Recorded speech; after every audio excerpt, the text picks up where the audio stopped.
Blaze. I sold my first book to Harlequin in 2002. The first book came out in 2003, and I'm on number 34. The inspiration for the book is actually really fun. It was really funny. I went with 4 other writer friends, one of which, Kimberly Lang, her husband is from Scotland. She met him doing an exchange program, so she has in-laws over there. We went and spent 10 days in Scotland. Each of us chose one thing that we wanted to do. Andrea Lawrence, who just sold to Desire, wanted to go to Rosslyn Chapel. That was beautiful. Another of Kimberly Lane, who writes for Presents, wanted to go to the Kelvin Grove Museum. Elvis and Kelvin Grove Museum was interesting. So I wanted to go to Culloden Battlefield. I love that time period. And you expect the stones to be big, and they're tiny little rocks with people's names. It was just, and I just got chills. It was really, really something.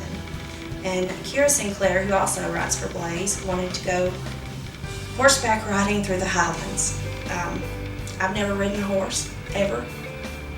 And when we wrote our names down on the list and had to put down how much experience we actually had with horseback riding, Kira has a lot of experience. She knows how to jump and post and do all that stuff. They got me confused with her, and so they put me on her horse. That became that's been everybody's highlight.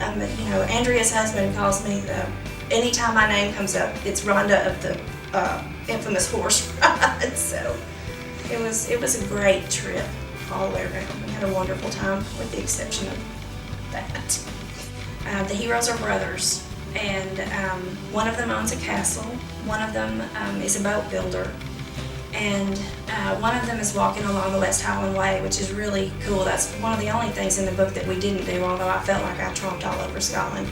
It's an 85-mile trek from one end of Scotland to the other, and you just get on and walk, and about 1 million people a year do it. So the hero of the first book is actually on that walk with an American girl whose friend has abandoned her because he's spotted a hottie. And she's walking along by herself. So, and it's basically, that story is called The Wanderer, and it's a journey of self-discovery for both of them. Second story is Cam's story, and he's the one who has the castle. So he's my warrior hero. He's big and rough and tumble, and he writes his own murder mystery parties. And my heroine is from Little Cabbage Valley, Kentucky.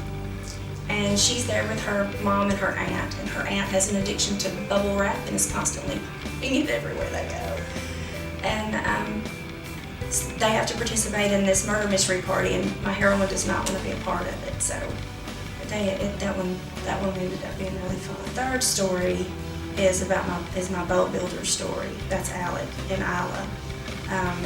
Isla's over visiting Scotland to see her father, and he happens to be out of town. She makes an unannounced visit, and Alec gets pressed into service to show her around and take her everywhere. So everywhere that I went, they went. And she ultimately, well, I don't need to give away the end of the book, do I? So it was fun all the way around. Good stories. The first book that I ever wrote will never see the light of day.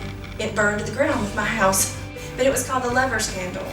And it's interesting because I saw a painting in a little shop in Sedona, and I actually have it. Vicki Lewis Thompson, my dear sweet friend, gave it to me as a birthday present. But in the Lover's Candle in the book, it was one of the plot devices was this candle, and this painting. Victor Bragada is the artist, and the name of this painting is called The Lover's Candle, and it's actually what I had written 16 years ago. It's very beautiful. The best time of my life, definitely when Brenda Chin called and bought my book, because I wanted to work with her forever. She's a rock star editor. Everybody wants to work with Brenda, and that was after 9/11. She was supposed to come to a conference in Georgia, to the Moonlight Magnolias conference, and she didn't get to. So she took online pitches for everything.